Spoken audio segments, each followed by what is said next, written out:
Hey guys, this is the one and only Sonic Ranger back with another video review of Epic Proportions, continuing on with what happens to be my very last figure of the Transformers Titans Return series so far.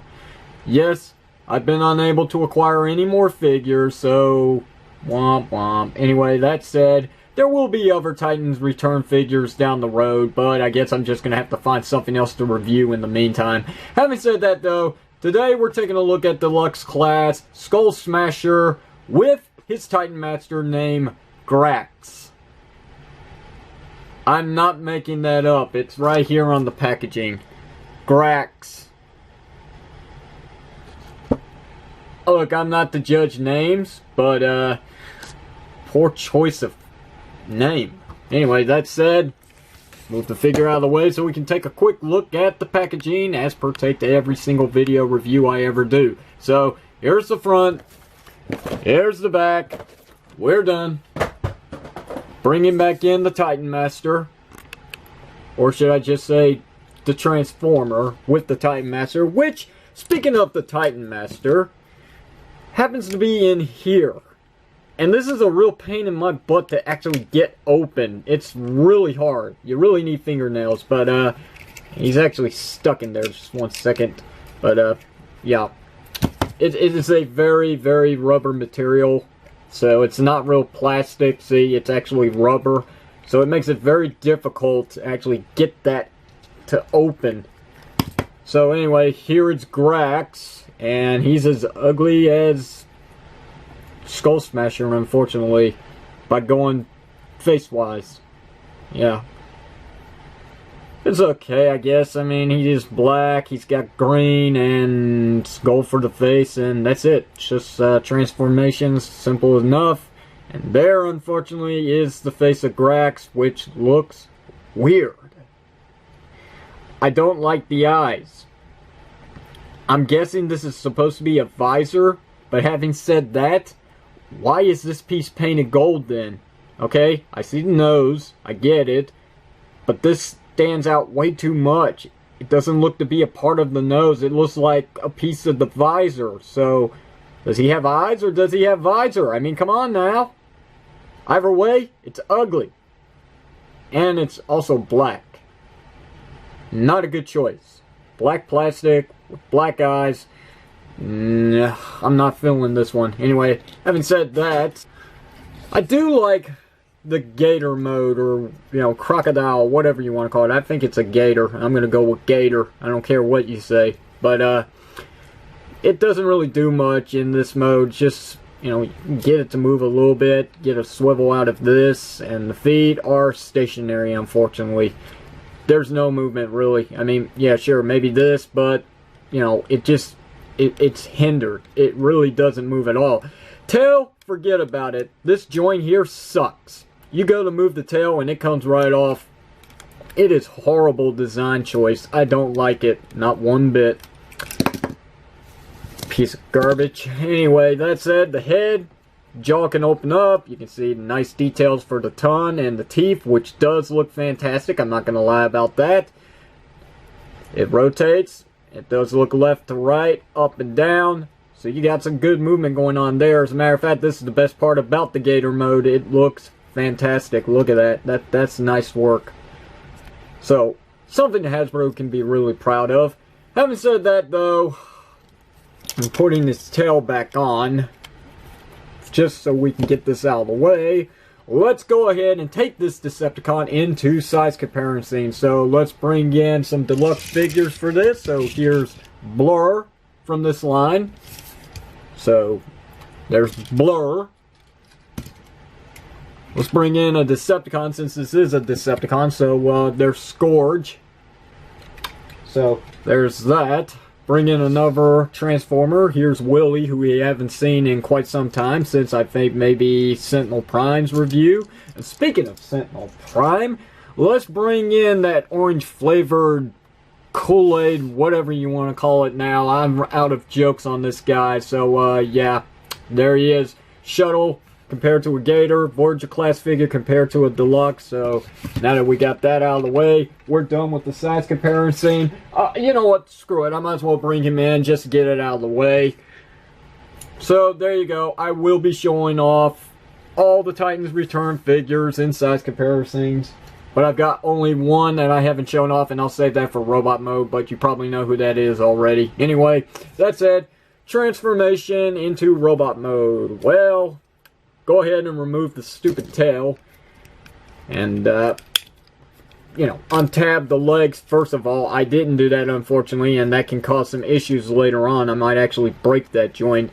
Flip out the feet, which are kind of tight. So there's that, and these are pretty loose, by the way, just to let you know. This can be a real issue here. Untab this, flip this back, so now you got this going on here in the back. Take the arms, bring them down, take this one, bring it down, flip away the claws so you can bring out the obvious hands, and basically, there you have a Skullsmasher in robot mode. Readjust the camera so we can get a little more look at this. And here's the Titan Master. So go ahead and apply Grax on, and there we go. Yeah. Yeah. I know I've seen worse Transformers, but I'm just not feeling this one. I also don't like the fact that he actually has no heel spurs. None. So, you know, getting this figure to stand up can be quite a bitch. No offense. But, you know, also because of this piece right here, which, I mean, you can remove the head. I've done it before, and I will try and do it again real quickly. Just, come on, get off there. So, see, it's on a ball joint, so you can just remove it, and then you got this sticking in the back. But it should help with leveling the balance on this figure. This figure is just not really good. I'm just being honest here. If I'm doing something wrong, leave it down below in the comment section of this video review. I would really appreciate it. I'd like to know whether or not I've actually done this transformation right, because as it is, something here is just really missing. It's really lacking thereof, and it's definitely the heel spurs. I've looked all around on this figure, and I don't see any other way to work here with these feet. It's not going to work, see? There's no way that these are actually going to touch the ground. They're always going to be sticking out like this, and unfortunately they cannot work for heel spurs. So this guy is going to have stability issues no matter which way you see it. Having said that, if you work with the legs, you can get him to stand okay, especially with the gator piece attached back, but he's gonna fall over very easily. It's not gonna take much. So anyway, he does have accessories. He has a blaster that comes out, which creates the very tip of the tail for Gator Mode, and this can actually attach like so, and this piece right here can flip out like this, and I don't know why, but I guess you can use it as like a seat for the Titan Master, and you can put the gun here, and I'm not going to do that because it's stupid.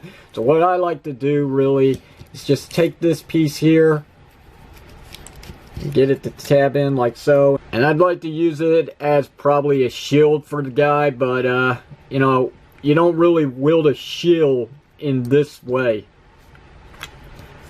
So you know, I don't know. I mean, I want to say some good things about this figure, and he does have some good things. Overall, the detail on this figure is pretty spiffy. But having said that, he just has so many problems. And let's get to the articulation. He does have a very tight head. It is on a ball joint thanks to the Titan Master's head, so no wobbling issues there. So having said that, I will show you real quickly a size comparisons between these two just to get it out of the way and let you know that, hey, yeah, I took somebody's advice into consideration by flipping the Titan Master's head around, and it actually fit. So Hardhead's head is actually pretty tight. So thank you very much for that. Anyway, back to the articulation. We have a hinge for up and down movement because the ball joint for the shoulders is hindered pretty badly. I mean, you do get some rotation, but you don't get any up and down. That's what the hinge is for. And yeah, if you're not careful, the legs pop off the ball joint very easily. Bicep rotation at the upper portion of the shoulders. He's got single jointed elbows. He has rotation at the lower portion of the arm, which is nice. The hands flip in and out due to transformation.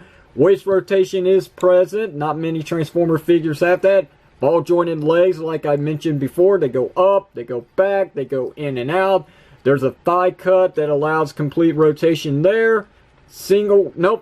Double jointed knees due to transformation. So, I mean, you can get them up all the way. So that's nice. And the last bit of articulation due to transformation, the feet pivot up and down. And that's really it. You're not going to get any more articulation out of this. And that's not to say that's bad. This is actually pretty good. This figure, I mean, I do like him in some ways, but overall, thanks to the execution and the things that I've already pointed out on this guy, I really can say he is a pass. I mean, this is one figure that you really don't need. I really expected just a little more out of this guy. Maybe I'm just being harsh on it because, you know, it could be just my figure, but I seriously doubt it. As you can see, he is going to have stability issues no matter which way you see it. He's holding pretty good so far, but I give it maybe a couple of seconds and he'll fall over. Alright, well, I'll give it a couple of minutes and then he'll fall over, but you won't be able to see it because the video review's done. So if you got any questions or comments, you know what to do. Leave it down below in the comment section of this video. If you liked the video review, hit the thumbs up button. And if you didn't like it, I cannot blame you on this one. And if you haven't already, why not hit that subscribe button for more video reviews just like the one you're reviewing today from the reviewing station. This is the one and only Sonic Ranger signing off. Thanks for watching, and I will see you whenever you see me.